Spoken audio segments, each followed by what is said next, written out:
everybody, and welcome back to episode 2 in my new series where I take a look at some products that are made right here in the industrious country of Taiwan that are available to consumers all over the world. Welcome back to Made in Taiwan Tuesdays.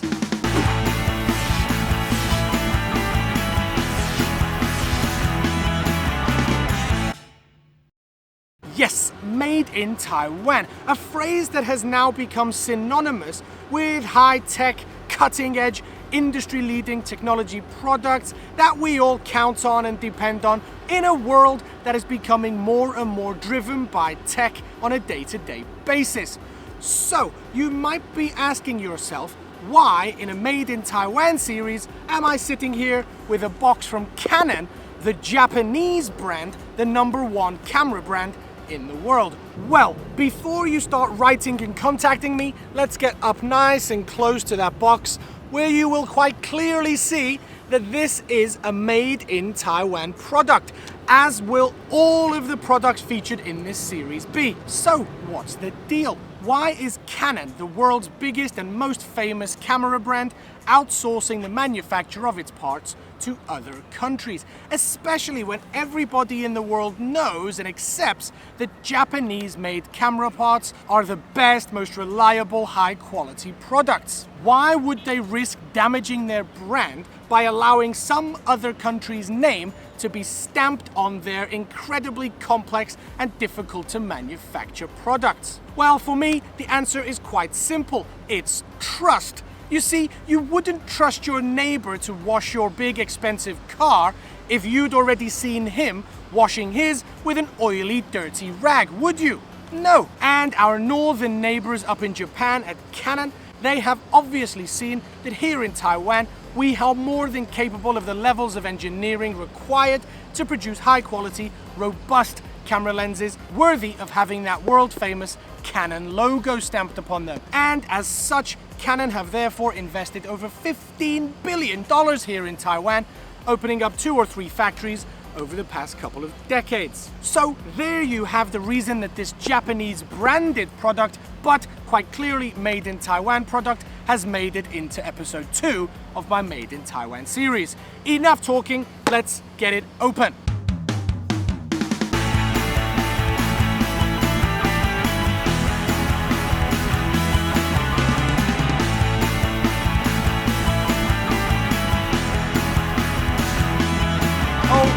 Here we have it, the Canon EFS 10 to 18mm f 4.5 to 5.6 IS STM wide-angle lens. Whew, what a mouthful. And I actually picked this up on my recent trip back to South Africa. And if you know anything about the price of lenses, you'll know that I got this at an absolute bargain, paying just about 5,500 Taiwan dollars for it, which is a steal because the cheapest I can find it for here in Taiwan is $7,200. So it was actually cheaper for me to pick it up in South Africa, 9,000 kilometers away from where it was made. But anyway, in order to show you the true benefits of this lens, of course, I'm gonna have to put it onto the camera. So in 3, 2, 1, wow, look at that. Just look at the amount of scenery we now have filling the frame behind me. Now, unfortunately for you, yes, of course, I'm still sat right in the middle of the frame, but just look at how much Taiwan we can fit in the frame using this wide-angle 10mm lens. Amazing.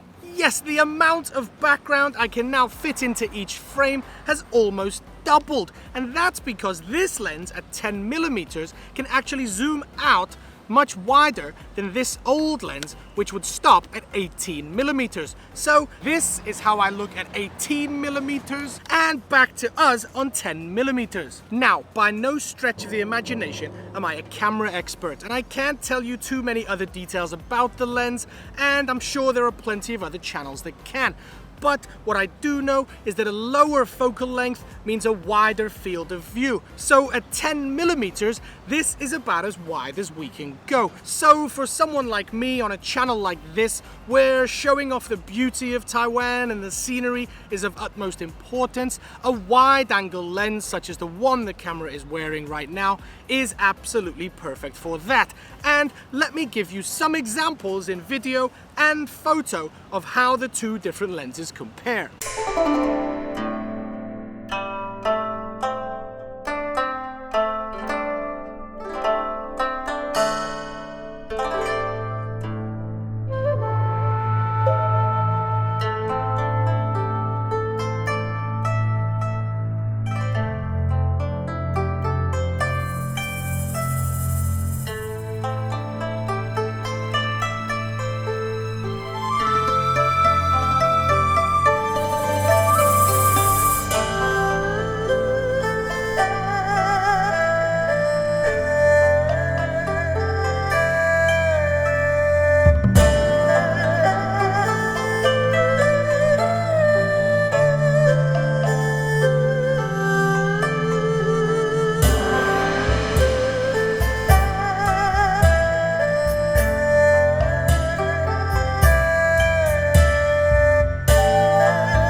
So yes, as you can see from those examples, a wider 10mm lens makes much more sense for a YouTuber such as myself.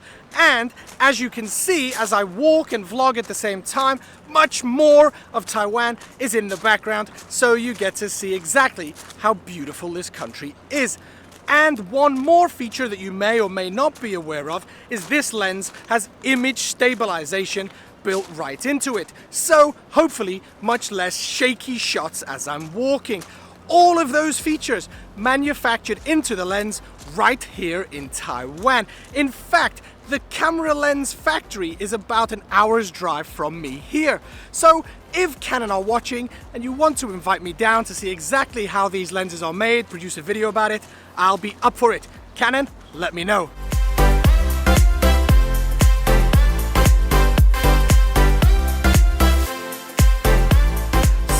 That's the end of episode 2 of my new Made in Taiwan series. I hope you enjoyed it. Sorry if you are a camera techie kind of person and you were hoping for more detailed analysis of the features of the lens, such as aperture, autofocus, that kind of thing. I'm just not too much into it. All I care about is how wide this lens can go and how much of beautiful Taiwan can be fit into each frame. So at this price point, less than $7,000, this lens for me is the best one available, and the fact it was made in Taiwan just fits perfectly with my channel. Don't forget, if you have any other products that you would like to see featured on this channel, then suggest them in the comments section below. Anything at all that is produced, made here in Taiwan can qualify for a slot on the show. So don't be shy, let me know below what you think I should be reviewing. And one more thing before I go, I want to say a big thank you to my patrons over on Patreon, and it's because directly from their support that I was able to buy this lens and improve the quality of the channel. Exactly what Patreon is for. So if that's something that you think you might be interested in, there's a link in the description below.